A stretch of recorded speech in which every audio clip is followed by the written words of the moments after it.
but we'll wait and see. But we're going to see another sprint coming up. The person that was in the breakaway had an opportunity to take the overall. Matteo Bono, the 33-year-old Italian, obviously never gained as many points as he wanted in the first sprint, but I think we're going to see another sprint today. And watch out for Ivan Garcia, because it's only €400, but it all goes into the pot. But there's €400 for the classification daily for winning the sprints competition each day. Well, that Union flag stands very close to Union House, the original Union House, where the leaders of each of the Emirates actually signed the treaty establishing the United Arab Emirates. So it's an historical part for all of the Emirates, not just Dubai. And they've put that giant flagpole there, 123 metres high, to commemorate it, as Gruždev tries to get his own memory now from the Union House memorial. Intermediate sprint, only two are going to contest it. Gruždev, as a time trialist, thinking that was his best option with 500 metres to go. And he's got it. Floris Hertz is the only man in pursuit, and as Brian said, there's going to be no contest in the final 50 metres here, so Gruždev will take bonus seconds, 3 of them, and 5 points as well in the intermediate sprints competition. 2 bonus seconds for Floris Hertz, who radios in to tell his teammate that he's done just that. Hertz, who started the day at 20 seconds, he's now at 18.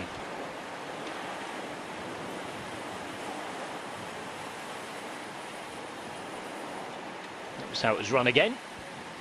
Last two not interested, bit tired. Well, there's an opportunity for Garcia for Bahrain to take the the prize today by getting up there, but Gruždev going for a long one and taking maximum points. So bit of pride, as you try to say. Just trying to remember the result of the first sprints, the first 3, but it looks as if Gruždev could be winning that competition for today only. Well, time on the podium. Recognition for all the work put in, as the peloton still fairly strong out. It's not going to be too much slowing down from here on in the final 25 kilometres. And I think we start to turn our attention naturally to the sprint with just 34 seconds of a gap coming down all the time. 32. I even completed that sentence there. Mark Cavendish. A lot of our viewers writing in on hashtag Homercycling this morning, at Rob Hatch TV or at Bryce Smithy. As you see the results there, 5, 3 and 2. How is Mark Cavendish? How does he look to you? Can he get a stage win today? Yeah, I think so. And quite noticeably today, it's the first time that the team aren't kind of riding on the front. They're leaving it up to the team of Lotto NL Jumbo in the yellow for Groenewegen. And obviously, Quick-Step have got the leader's jersey in Kittel. So they're sitting back, saving a lot of energy. Because you've got to remember, looking at the first 2 sprints, Cav is had a puncture or a soft tyre in the first stage. He went the wrong way on the second stage. He looked fast enough, so I think Cavendish has got the form. He's probably thinking this is his last opportunity of winning a stage here. He would love to win a stage, get the first stage chopped up, or first win chopped up for Dimension Data. I'm going to say it's not just about Mark Cavendish. I don't think Cavendish is going to be worried, because he had fantastic form all last season. He's actually looked fresh when we've seen him so far in the sprints, albeit out of position. It's more for the team, isn't it, that they need to get that win to get their season underway? I think there's a bit of pressure coming from a team. When I was managing the team, there was probably less pressure because it was all about the major races, the Tour de France, and getting back to there. These we call it smaller races, take less risk, and it's not all about the win here. It's just getting involved with the racing and just do your best. But there seems to be a little bit more pressure on the teams to deliver wins, and let's be honest, Cav likes to win anyway, and he's got some good form to win. So I think that today will be a lot more pressure on Cav to deliver a win for Dimension Data.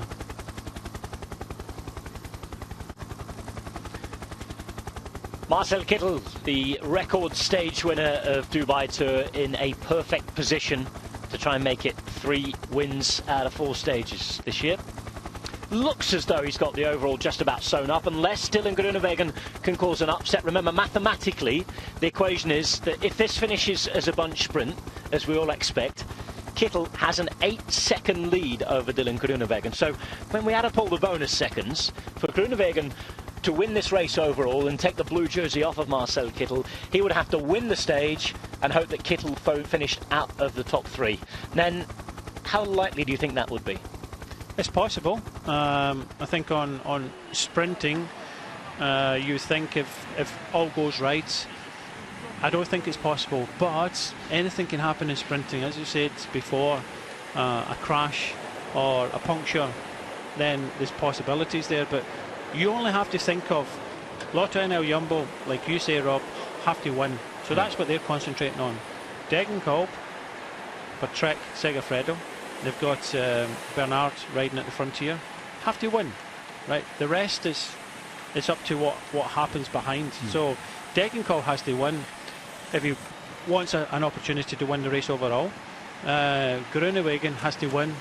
So they have to just think of that. That's their goal. They have to forget what everybody else is thinking.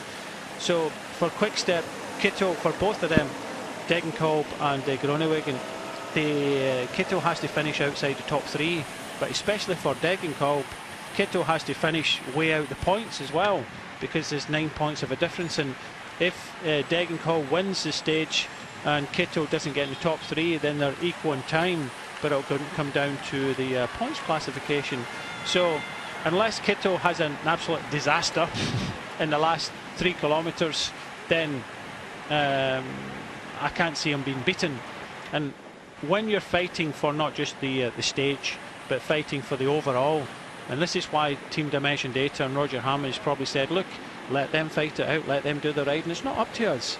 We're not looking at the overall. All we're looking for is a stage, and that's why I think it will benefit Mark Cavendish and Team Dimension Data to save all their energy and just put it all into a lead out and not really think of because Kittel is going to be looking at Groenewegen and Degenkolb. Degenkolb is going to be looking at the other 2, and they're all going to be looking after. They've just got to win, like you said. Yeah, I think you have to be plain and simple as a sports director and say, look, we go out there for the win, and that's it. I'm not saying bike riders are simple, but yeah, you just have to, when you start looking and following others and looking at what the other teams do, you have to just concentrate on what your team and what you're doing.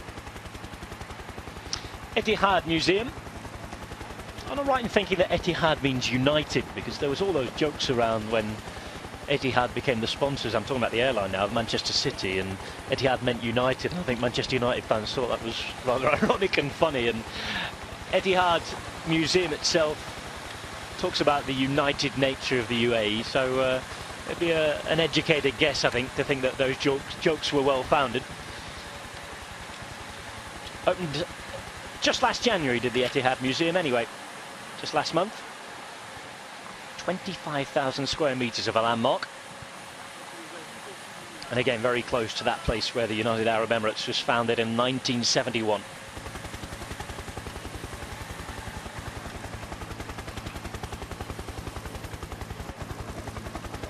Inside that Etihad Museum, they've got all the details of the Emirati constitution, so all the local citizens can read up on their rights.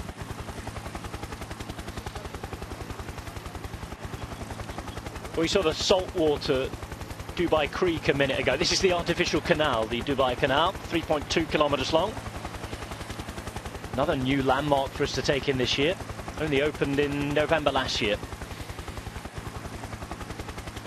Again, it's all about shopping. That's what it looks like at night. Another part of the many tourist attractions here.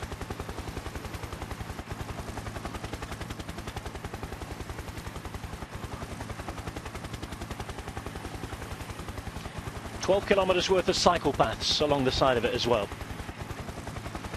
So for all, we've been fairly critical at various points this week, but for anybody who does level any criticism about some of the racing in the Arabian Gulf, slowly but surely, on a parallel level, at least we are creating provision for cycling to take root and cycling to get going. It might be a slow process, but at least things are happening, and that can only be positive. whatever your views on the racing are. Matteo Bono trying his best to make the racing something to remember, but it's a hard job in the breakaway. Floris Geerts out there with him. And despite these guys' best efforts, it looks as though we're headed for a sprint. 27 seconds inside the final 20 kilometres as a gap for Gruždev, Geerts, Garcia, the man on your screen now in the red and navy blue, and Bono, the Italian gentleman in the white we saw a minute ago.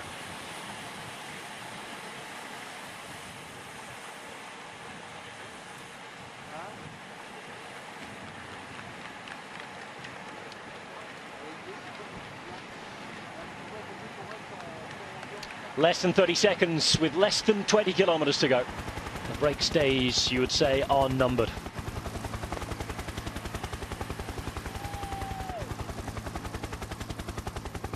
Wide roads, Dubai Water Canal, and those huge skyscrapers. Tallest building in the world on the left-hand side, the Burj Khalifa, opened in 2010. The official title is the world's tallest self-supported structure. You ready, Brian? 829.8 metres high. That's pushing 3,000 feet in old money. And if you want to put that into perspective in this race and in cycling terms, I've looked this one up. The highest point the riders climbed was to just over 400 metres, or they would have climbed if we'd have gone to the finale yesterday on stage 4. And so twice as high as the Hatter Dam, a little bit more. And all right, it's not Alpe d'Huez, is it? But it's getting towards half of that. Well, the tallest mountain in Britain is Ben Nevis, and it's higher than that. Incredible. Bit of Miro inspired art there.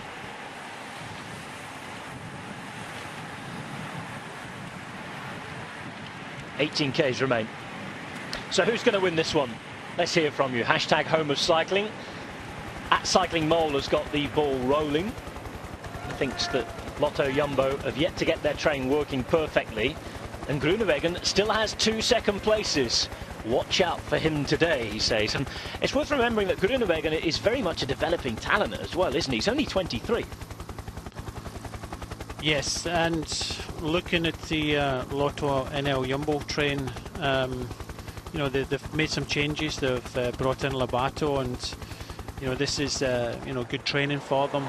But in the end, it's going to come down to man against man. Kittel against Groenewegen, Degenkolb in the mix, Cavendish in the mix, and you know, you can have the best lead outs, but it comes down to, you know, what you've got in your legs. And I think looking at it, Kittel seems to be the strongest. And but he still can be beaten by getting out of place. If Lotto and NL Jumbo get the train right, and Groenewegen starts his sprint a few metres in front of Kittel, then you don't know. As long as Groenewegen doesn't go like he did the other day with about maybe 350 metres to go when Kittel came round him. If he goes with 250 to go, then it's going to be a little bit more difficult. But you're just talking about this largest building here, the Khalifa. How high is it?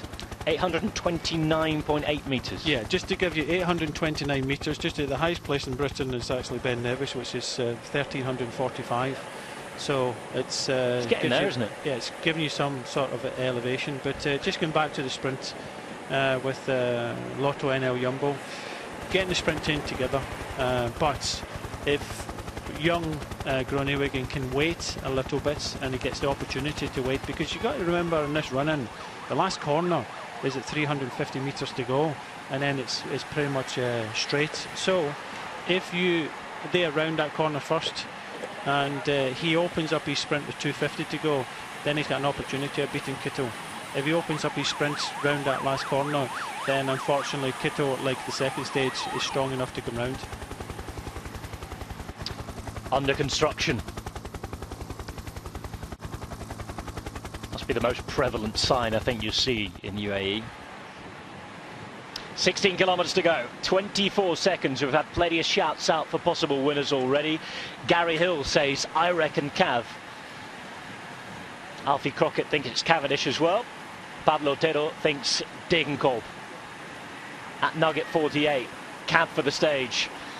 Dimension Data have been keeping themselves calm, keeping themselves quiet, hidden in the peloton, and it's nice to see the changing diabetes message on the screen at the moment. Team Novo Nordisk, the first all-diabetes professional cycling team. Racing today for, you'd expect, Quentin Valogne, their neo-pro French sprinter. Burj Al Arab in the distance. That's the triangular-shaped building that just juts out into the sea. At Mr. Cycling, watching prime time in Brisbane, Australia. He thinks Kittel. Julien Bernard, in the meantime, doing a sterling job alongside Julien Alaphilippe. Two Frenchmen operating for different teams. The United States-backed Trek Segafredo and the Belgian team Quick-Step. Just behind them, Bram Tankink is the Dutchman riding for the man we've just been having a little conversation about, Dylan Groenewegen. Well, when you look at what's happened in the sprint so far, with the 3 sprints, with Kittel winning 2 and Degenkolb winning 1. Okay, the one at Degenkolb was a little bit harder, slightly uphill, but looking at the 2 flat sprints, it's hard not to have Kittel as a favourite for this sprint. But I think Groenewegen in the first 2 stages finishing seconds, and his sprint train maybe not getting it perfect, but Kittel does look good, but so does Cavendish. I just think if Cavendish has a little more luck than he had on the first 2 stages, then I think he could pull off the win, and that's why we're seeing Team Dimension Data just sitting back, saving all their strength in the team, because with just over 1 kilometre to go, we've got a right-hand corner, and we've already mentioned with the 350 metres to go, we've got a right-hand corner, and it's all about positioning in this one. And if Team Dimension Data can go into that corner with 2 riders in front of Mark Cavendish, I think it's Cav will be very difficult to beat. Talking about Cavendish, just on a very quick side note, we're getting news coming out right now that Bernie Eisel has cut ties with the Professional Cyclists Union over what he terms to be grey areas. Well, I wonder if this has got anything to do with the cancellation yesterday, because a huge advocate for rider safety is Bernie Eisel. We'll touch on that, I think, next time we're on air next week for the Tour of the Algarve. We'll get the full story then, but maybe a bit of overspill and carrying on after yesterday. Maybe the cancellation of the stage wasn't as harmonious as we might have thought. It might have come from riders rather than organisers. We'll have to investigate, but of course strong unions very important for the riders to maintain their safety.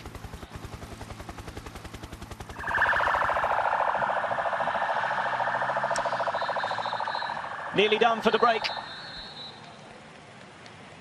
Break of 4 that's been out there not all day long, but it took about 40 kilometres for the break to go. Grushdev in the turquoise jersey, the black and red you have at the back, the rider from the Netherlands, Floris Gerts, the young rider. Another young rider in red and navy blue, that's Ivan Garcia.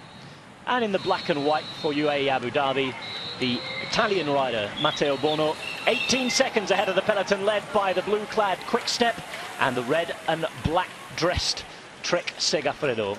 2 Germans they represent as they go past the Burj Al Arab. 12.5 kilometres remaining, and it's going to be a sprint, but quite a technical one. We've got 2 turns inside the last 1.2 kilometres, and okay, you might not think that's a lot, but the fact that there's a turn with 350 metres to go means that without teammates, without positioning, you're not going to win this stage. Exactly. I wouldn't describe this run-in of this sprint as technical, but there is one technical aspect of that, and it's the last corner, as you rightly say, Rob.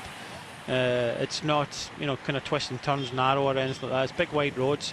It is highly important that you get the positioning right into this last corner, about 350 metres to go, because then when you come out the corner, it's pretty much all in one line, and there's only so many riders that can come by you know, other sprinters in that last 350 metres, especially if you've got your lead out in front of you. So it's highly important, not technical, but it's highly important that last corner. So you need the right combination of positioning, teammates and speed to stop other people coming around you. Exactly. I can't stress it enough that the last corner is going to make the difference on who wins this stage today.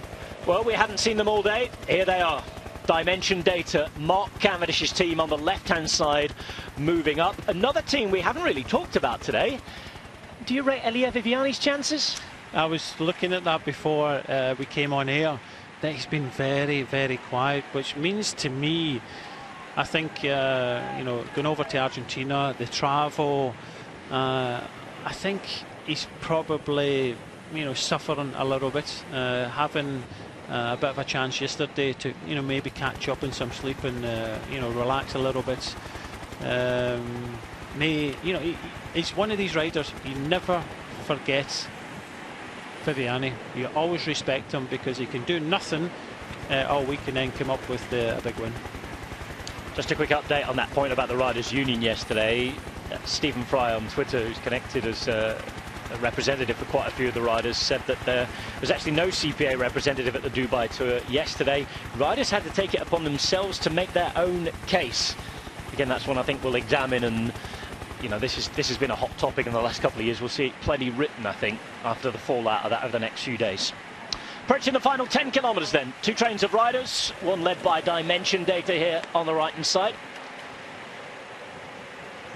Villian not too far behind. Jakub Maric, cool. If he gets the right positioning, he's fast enough. Did you just see when Team Dimension Data came up towards the front and Quick Step just kind of started to move over towards them, and they decided no, they keep their own train. So with only one camera at the front of the peloton, we can see one lead out, one on the right with Team Dimension Data and Mark Cavendish, and one on the left with Quick Step and Marcel Kittel. Whose side are you picking? Well, Trek Segafredo are choosing the blue side. Marechko, the young sprinter, is pricking the left side. So yeah, it's exactly what lead out train do you go with here as we get to 10 kilometres to go now? Well, you have to say that Quickstep haven't got it wrong yet. So no, they haven't. They've delivered 2 stage wins, and so they're combining well with Trek Segafredo, with Degenkolb. So the two Germans are deciding to keep towards the right, but Team Dimension Data towards the left. So with Adam Blythe also getting involved there, the British champion. So you can kind of Brits on the left and Germans on the right. Let's not go there, right? 9.5 kilometres to go. 6 seconds. Time for some kite surfing out there as well. I would have liked to have been on one of those things 24 hours ago, blown over the city. So that's it for the break. Bono looks behind. Quick word with Grustev, who will be a fluent Italian speaker as well in that team at Astana. They look to try and get out of the way as they're caught, straight through the middle as the two trains go around them. On the right-hand side, as we look at it now, Sky in the black and blue have hedged their bets with Dimension Data.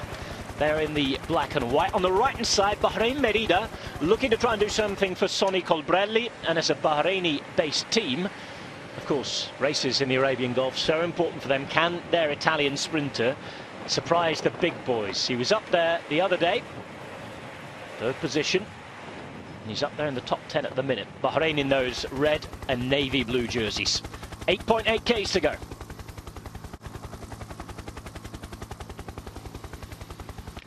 So is the general classification going to be up for grabs? Marcel Kittel in the lead at the bottom right-hand side of your picture.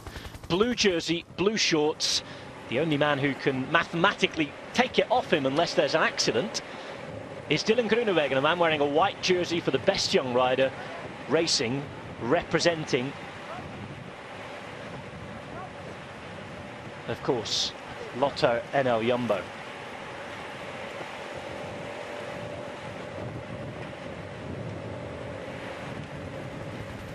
Viviani there, 1-1-1.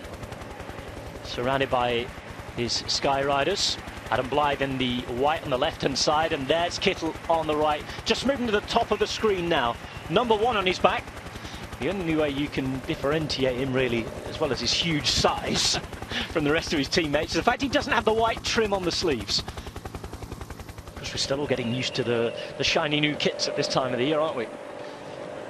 Exciting time of year, really. I think we're seeing a kind of carbon copy of the first stage where Bahrain, Merida came up to the front and really tried to kind of boss the sprints, and as we came on to the Palm, and unfortunately for them, Colbrelli crashed in the final roundabout. But I know there's a lot of Aussies watching and listening into us, and it's just a pity they don't have many top sprinters here in this race. But let's not forget Steele Van Hoff.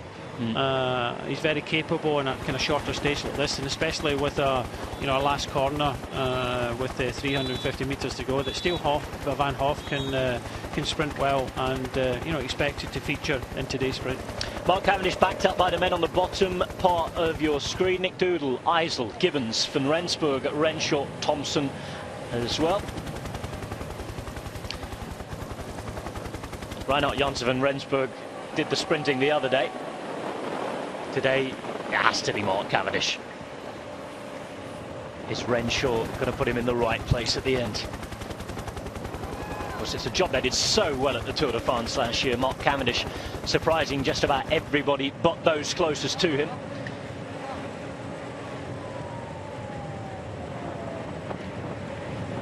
Eisel monitoring things and watching at the front, just on the wheel of the rider from Villiers there. Well, he injected pace there, a lot of pace, and Bernie's sitting there going, he's only going to do this for a few hundred metres and then swing off, and then I'm going to be propped on the front. There's still 6 kilometres to go, so it's far enough, and they don't want to be going full gas. So just a lot of these riders getting a little bit excited, and Bernie Eisel just showing a little bit of control, slowing it up ever so slightly, but Team Sky just deciding to come over the top with Christian Knees.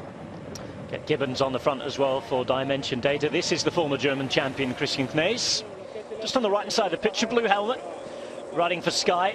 You have been getting wins in Australia, but I'm sure their Italian sprinter would like one here. Bottom left hand side, just look out for John Degenkolb. We heard him from him in the interview. He was confident, wasn't he, today? He says, no, this is not just for Marcel, this is not just for Cav. I might be slightly slower than them, but I can do this. Yeah, if he can focus his mind in just thinking of the win and not having that overall on his shoulder, they have to just think of the win. And I'm pretty sure John Degenkolb, Kittel and Groenewegen are just thinking of that now. But this Wheeler Trestina team are trying to take control and setting a big tempo here, and it's still 5 kilometres to go, and they've only got 3 riders at the front. Rafael Andriato, the Brazilian rider, is a very important rider for Jakub Mareczko. Just moving up into position. Inside the final 5 kilometres now of Dubai Tour 2017. Video look extremely confident here. In the meantime, Quick-Step have done what they've done in the last few stages. They've hidden for a couple of kilometres, and I think almost on cue, in 1 or 2 kilometres time, they will appear again at the front. Yeah, but Wheeler are coming up in fits and starts. They're coming up, riding, swinging off, coming up and riding, swinging off.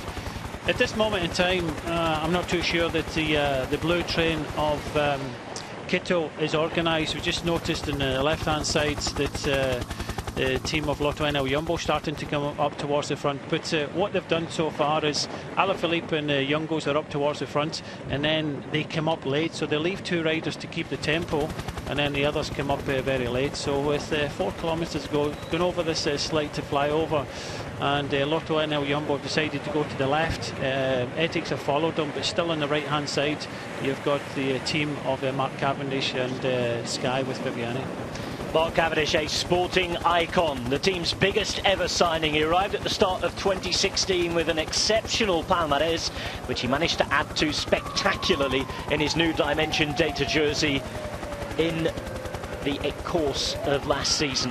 I don't think Jungels realises he's helping out Team Dimension Data here.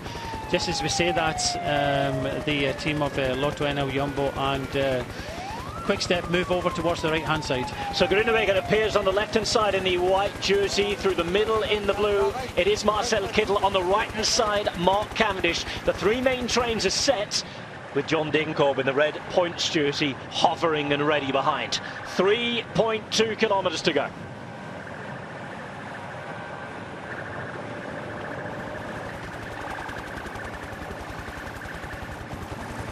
So Lotto NL Jumbo at the front.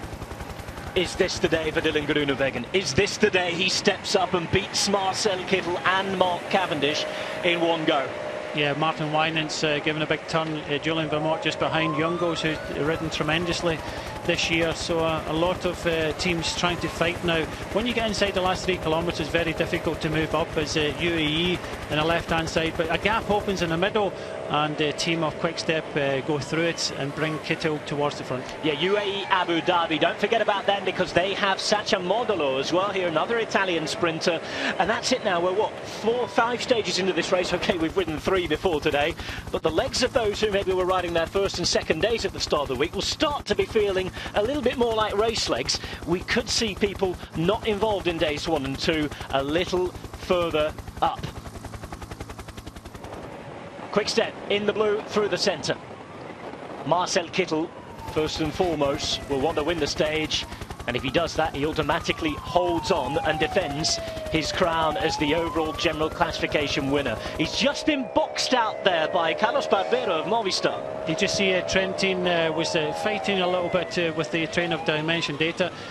Look, at this stage, at this speed, it's all important to get on the wheel of your teammate. If you're in the wind ever so slightly, it's going to hamper your lead out. But Kittel lost the wheel of his lead out. He's now got it back, but he doesn't have the numbers that he had in stage 1. 1.5 kilometres ago, Adam Blythe holding the wheel of Mark Cavendish. Young Riccardo Minali has been moved up onto the left-hand side. Just sitting on his wheel, though, is the young Norwegian pro Korsat. I wonder if it's his turn to have a go today, because he was sitting right on the wheel of Minali. We'll have to see. Approaching the Flamme Rouge, though. This is the first of the 2 right-hand turns. They're going to go under that 1 kilometre to go banner. When they do, it's a race into the corner, Brian, at 350 metres to go, and that final right-hand turn, a 90-degree. Yeah, it's a long straight, and then we get that corner, as you say, Team Dimension Data right up there towards the front, but they've only got 2 riders in front. Reinhard Janse van Rensburg, 1 kilometre to go. Then you've got Mark Renshaw, so it does look as if Mark Renshaw's job, and it's a big job, is to make sure that he hits this corner with 350 metres to go with Mark Cavendish on the wheel. Kittel moving up at the right hand side in the blue. You have Degenkolb in the red. Look out for Cavendish in the white and black. Second in position on the left hand side now. Behind him another sprinter, the British champion, who is Adam Blythe. You've got riders in and around too, looking for BMC who are there with Jean-Pierre Drucker. Here's that right hand turn. Mark Cavendish looking for the wheel there of Marcel Kittel. Looks over to his right, 300 metres to go now. It's Mark Renshaw who's going to lead this out. Kittel though is going to come from behind Cavendish. Cavendish hesitating, looking around for Kittel, waiting to see who's going to go first. It's a strange one this. It's not really being led out by teammates. It's everybody looking for their own business. On the left hand side, Kittel's gone for it. On the right and the red, you can see Drucker, but it's Kittel at the minute at the front again. Cavendish trying to come around him. Kittel's there though. He's going to stay all the way to the line, I think. Kittel's going to have it. Miles stronger than anybody else. And Marcel Kittel makes it 3 stage wins at Dubai Tour and wins the overall general classification for a 2nd year running. Kittel, the winner of stage 5.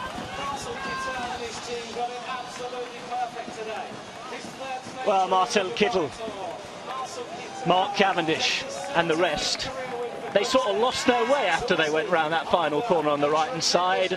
Cavendish was looking for Kittel, who was behind him. Kittel maybe playing Cavendish at his own game a minute and trying to find his wheel. In the end, once Kittel launched it, he was too big, he was too strong, and he was simply too fast for everybody else to get around. Here it is again. Yeah, he was very strong in the end. Mark Cavendish never quite had it. He was going to hesitate and looking back.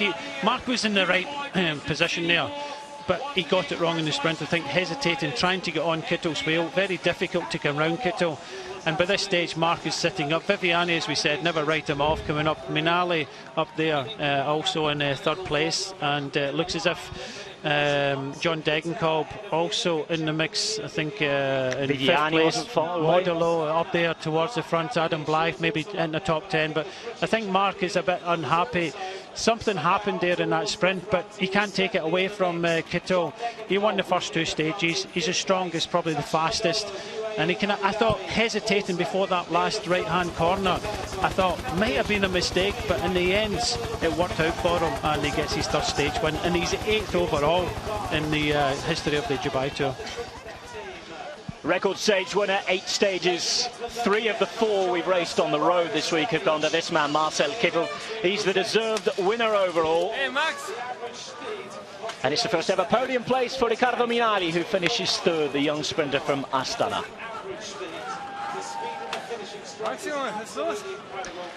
Kittel wins. I think there was one little moment, and if you're looking for clues as to why Mark Cavendish was a little unhappy, he may feel that Kittel went slightly to the left. I don't think it really counts as deviating from your line, Brian, but of course Kittel is so strong, and it didn't really look as like Cavendish had the acceleration to get around him anyway today. A very difficult rider to get round. And I mean, Cavendish looked a lot fresher for me in sprints 1 and 2. Here he's finished 4th. But it's all about Marcel Kittel, all about the winner. Kittel from Viviani from Minali with Cavendish 4th, Degenkolb 5th, Dylan Groenewegen down in 10th. But big news for Riccardo Minali in 3rd. It's been a very, very big moment for him. Suggestion maybe that Cavendish could have had a mechanical problem. He seemed to be looking down, and you know, that's why I kind of mentioned at the time. We'll have to kind of wait and see. It looked as if he had a bit of a problem, but you know, that's man, Kittel is a problem for everybody. And you know, just looking at as they were swinging in, it was the battle. Here we go again. From a head-on shot, Cav comes out here, just watching it. He sits down straight away, looks down. I don't know if it's a mechanical problem. It does look as if he's unhappy about something or looking behind. So we'll have to wait and see. A shake of the heads.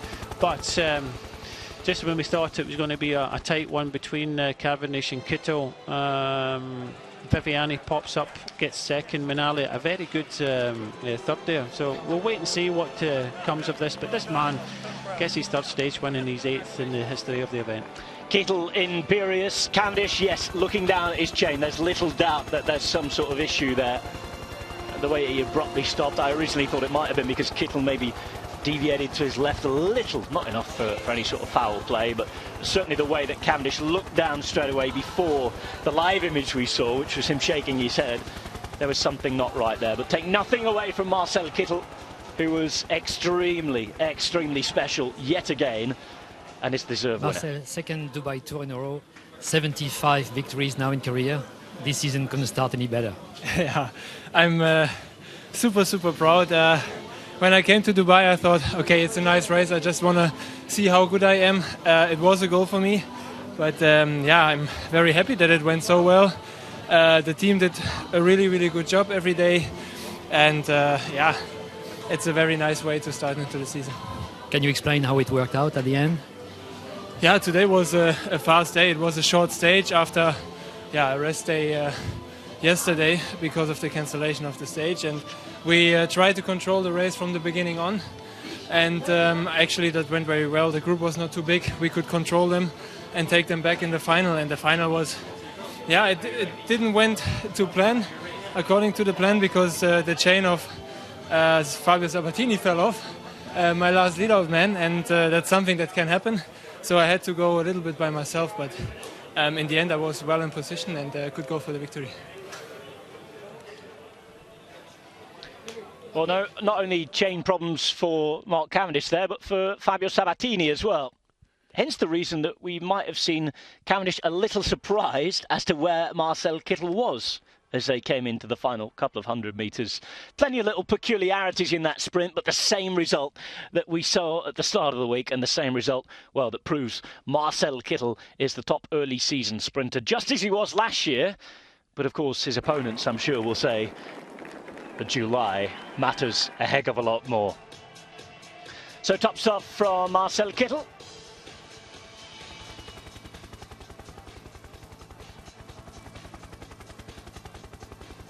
There's the box park.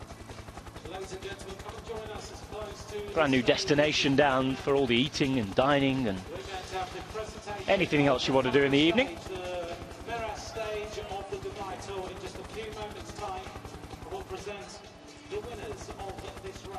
Tallest building in the world has seen the tallest sprinter in the peloton take the victory yet again. Kittel from Groenewegen and Degenkolb in the overall general classification. 18 seconds to 20 in the overall for the top three, with Drucker in fourth, Viviani finishing fifth. Look at that from Tom Stewart in sixth place overall for One Pro Cycling from the third division of the pro sport. Well, stage 5 was a fast one. We expected it to be so. It took around 30 to 40 kilometers for the break to go. And once it did go, it was well controlled in the end. Bardiani did much of the early work. That's because the man on the right-hand side in the white, just getting in the break, Matteo Bono, was dangerous. Bardiani feared that he could be the man to take UAE Intermediate Sprints jersey off them. In the end, as it would happen, he would be unable to take those sprint points. And after getting a maximum gap of about a minute and a half, the break would be slowly reeled in. Break of Gruzdev, Hertz, Garcia and Bono.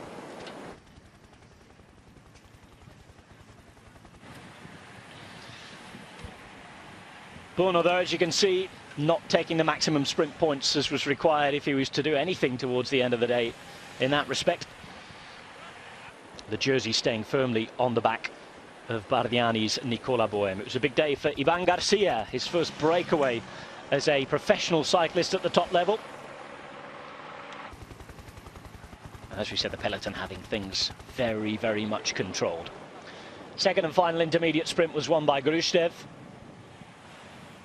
Astana, after a bit of controversy in the previous days, would end up having a very good day. Third place for Riccardo Minali in the ensuing sprint. The sprint that was set up inside the final 25 kilometers, gap of only 30 seconds.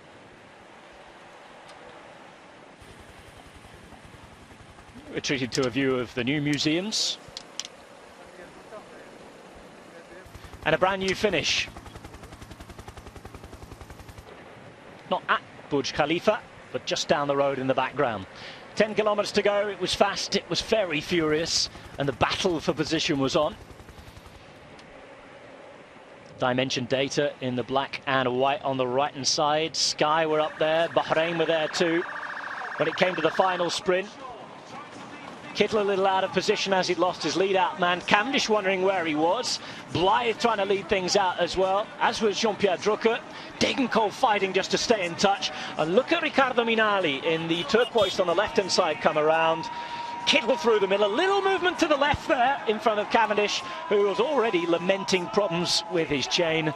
Kittel, though, stronger, faster, and simply better than everybody else in those final 150 metres. Marcel Kittel winning stage 5 of Dubai Tour and walking away with a GC.